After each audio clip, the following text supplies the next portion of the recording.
ఉలవపాడు మండలం ఖరేడ్ పంచాయతీ అలగాయపాలెం ఎడ్పీ హైస్కూల్లో సుమారు 10 లక్షల రూపాయల ఖర్చుతో 4 గదులతో కూడిన 2 అంతస్తుల భవనాన్ని హేచరీస్ యాజమాన్యాల ఆధ్వర్యంలో నిర్మించగా కందుకూరు ఎమ్మెల్యే ఇంటూరి నాగేశ్వరరావు బుధవారం ప్రారంభించారు. PP4 కార్యక్రమం ద్వారా ముఖ్యమంత్రి చంద్రబాబు గారి పిలుపుతో ముందుకొచ్చి భవనాన్ని అన్ని వస్తువులతో నిర్మించిన దాతలను ఎమ్మెల్యే గారు ప్రత్యేకంగా అభినందించారు.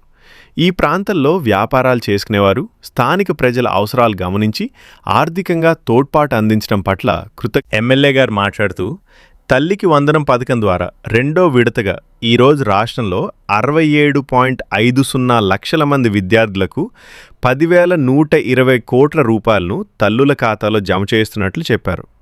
ప్రతి ఇంటిలో ఎంతమంది చదువుతుంటే అంతమందికి 15,000 చొప్పున ఇస్తున్నామన్నారు. అలగాయపాలెం పాఠశాలలో ఈ ఏడాది 184 మంది విద్యార్థులకు 27.60 లక్షలు మంజూరయ్యాయని చెప్పారు. నారా లోకేష్ గారు విద్యాశాఖ మంత్రిగా బాధ్యతలు చేపట్టినప్పటి నుంచి రాష్ట్రంలో విద్యా వ్యవస్థలో సమూల మార్పులు జరిగాయని ఎమ్మెల్యే తెలిపారు. పాఠశాల ప్రారంభం రోజే విద్యార్థులకు పుస్తకాలు, యూనిఫామ్, బ్యాగ్లు అందించామన్నారు. మధ్యాహ్న భోజనం కూడా నాణ్యతతో పెడుతున్నామని చెప్పారు. ప్రతి నియోజకవర్గంలో ఒక లీప్ స్కూల్ను మోడల్గా తీర్చిదిద్దేలా లోకేష్ గారు చర్యలు తీసుకుంటున్నారు.